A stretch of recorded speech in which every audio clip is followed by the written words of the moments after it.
Hello again, Tracy Sizemore here. We're on day 9 of RPGaDay. And the question today is, what is a good RPG to play for about 10 sessions?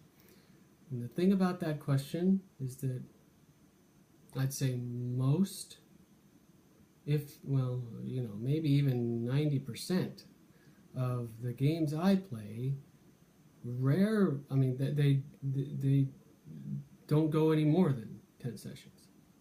So I think it's an open-ended question. I think you can make a case for any RPG to play for 10 sessions. So I guess how I'll adapt that question is say what is an RPG that I wouldn't want to play more than 10 sessions? Maybe. And I think my answer to that, personally, is any game that's powered by the apocalypse. So I like powered by the apocalypse games, but here's the thing about them. Powered by the Apocalypse games are games based off the Apocalypse World engine by D. Vincent Baker, and they are phenomenal. If you haven't had experience with the Apocalypse World engine, it's worth looking at because it's unique in the world of role playing. It's different than anything you'll see, and it sort of does this amazing condensation of a type of role playing, and sort of breaks it down into components that are eye opening. It's pretty amazing. The premise of any powered by the apocalypse game, if you're doing it with the intention of playing the apocalypse engine, is that you play to find out what happens. So it is by definition a somewhat improvisational game, both for the players and for the GM, in that you are forced to abide by what happens with the dice. If you miss on a roll, there is going to be a consequence. Excuse me. It's not just that you miss, it's that there's a complication.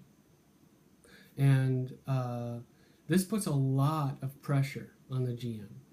And to come up with these different ways to make twists in the story based on how you roll the dice. And so there's a miss, there's a partial hit, and then there's a full hit. The full hits are fairly uncommon. And a full hit means most often that you get what you want. A partial hit means you get some of what you want, but something doesn't quite go the way you want it to go. And a full miss means there's a complication added to the fact that you actually missed. So that really puts a lot of pressure on the GM, not only to come up with what happens on a miss, but also to twist the story, to change the story based on that miss, because the whole point of the Apocalypse engine is to play to find out what happens, to play to see if you succeed at doing something, and if you don't succeed at doing something, the world may change because of it. That's an exaggeration, but it's sort of the truth if you're playing an apocalypse game like you're supposed to play one. And so because of that, because it puts so much pressure on the GM, and because it puts so much pressure on the players, it's difficult to sustain for any length of time. So I think. So the Apocalypse engine, I think, is best suited for short form games, meaning games of a few sessions at most, because it will wear you down.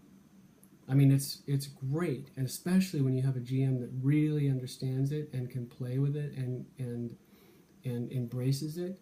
It's really great, but I don't know. It's tough to maintain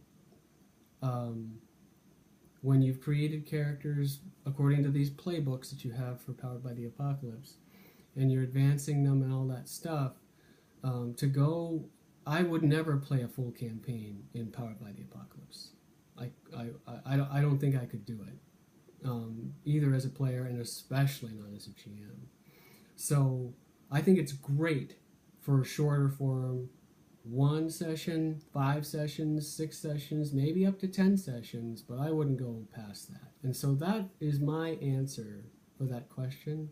It's not a dig on the Apocalypse engine, not at all, because there are some really good games out there that make use of it. One of which is one I've mentioned before, and that's Velvet Glove. And I could go on about Velvet Glove, but I won't. Another one I love is Apillion. Another one I love is Monster Hearts. So there's a whole bunch of them out there, and they all do that, and they're great. I love them, but at the same time, I think to sustain them for any length of time is just too much pressure on especially the GM. And it's easier to start over, new characters, create a new world, create new situations that the characters get themselves in, and then run another game. So if you're going to run a Monster Hearts game, run it for 5 or 6 sessions, and then if you want to run another one, don't pick up where you left off, start over with new characters, new situation, all that stuff. That's how I would approach it, and other people are going to disagree, of course, but that's my experience with Powered by the Apocalypse. So that's my answer. All right, then. See you tomorrow.